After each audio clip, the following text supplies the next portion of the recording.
Crônicas da Realidade Metafísica, domingo, 4/1/2026. Senhores da Guerra. Toda guerra é, antes de tudo, uma manifestação interior, seja do ser singular, seja do ser coletivo. Não existe guerra sem que antes exista, latente ou explícito, um sentimento de guerra. Do mesmo modo, não existe paz verdadeira onde não habita, no íntimo dos indivíduos e das comunidades, o sentimento de paz. A guerra não nasce apenas do confronto de armas, territórios ou interesses materiais. Ela emerge do estado espiritual de desequilíbrio que antecede qualquer conflito visível. A guerra não é simplesmente a ausência da paz. Ela é, na verdade, a superação negativa da paz enquanto forma de relação com o outro. Quando o diálogo, o reconhecimento mútuo e a convivência se esgotam, a guerra se impõe como linguagem última de um espírito desorientado. Trata-se de um espírito enfraquecido, tanto no indivíduo quanto na coletividade, incapaz de sustentar a complexidade do convívio e de lidar com a alteridade sem recorrer à força. A violência, neste sentido, não é sinal de potência, mas de falência interior.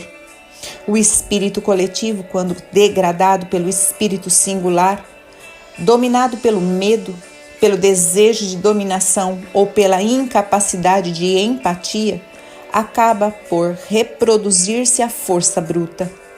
É o que lhe resta quando se rompe o tecido simbólico que sustenta a convivência humana. No início da civilização, os primatas lutavam pela sobrevivência imediata. A força era condição de permanência.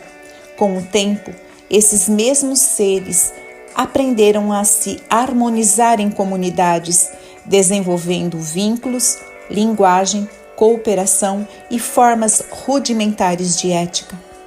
Ainda assim, viviam sob a ameaça constante daqueles que possuíam apenas a força, desprovidos de integração comunitária.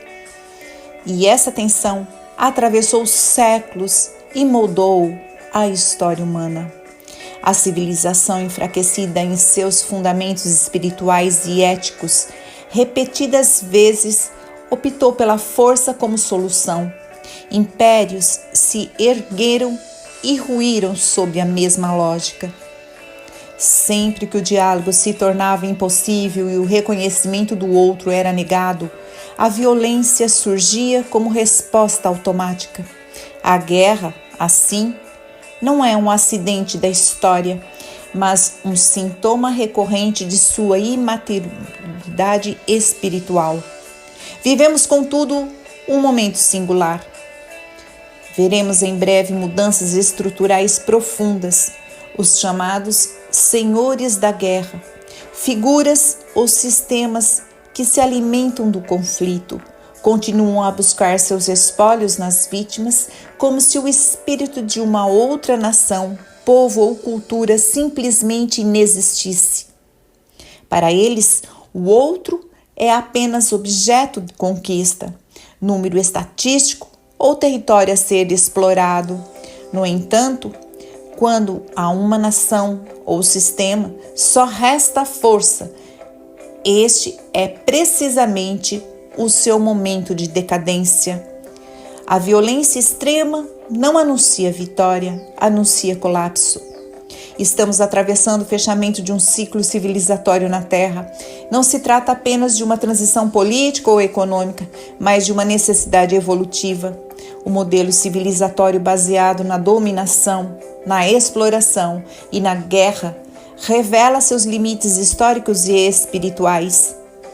Para que um novo ciclo emerja, o pêndulo da violência aproxima-se de seu extremo e, paradoxalmente, é esse movimento que acumula a energia necessária para o deslocamento em direção ao extremo oposto, a paz. Violência e paz não são realidades desconectadas, são polos de um mesmo horizonte existencial que exige equilíbrio.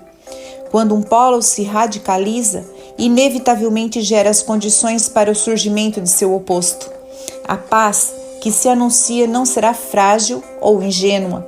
Ela virá carregada da energia do conflito superado, transformada em consciência, responsabilidade e maturidade coletiva.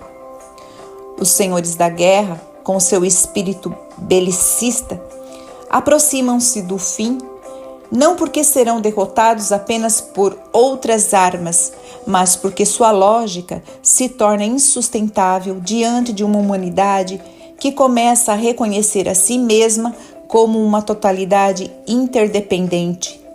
As forças que manifestam a paz já estão carregadas da energia de seu oposto. Elas não negam o conflito, transmutam-no e em breve estarão plenamente em movimento. O futuro da humanidade não dependerá da eliminação da polaridade, mas de sua integração consciente. A verdadeira superação da guerra não ocorrerá apenas nos campos de batalha ou nas mesas de negociação, mas no interior do espírito humano, singular e coletivo, quando este aprender, enfim, que a força maior não é a que destrói, mas a que sustenta, reconcilia e cria novos modos de existir em comum. Por Josemar Ganho, Grupo Euclidiano.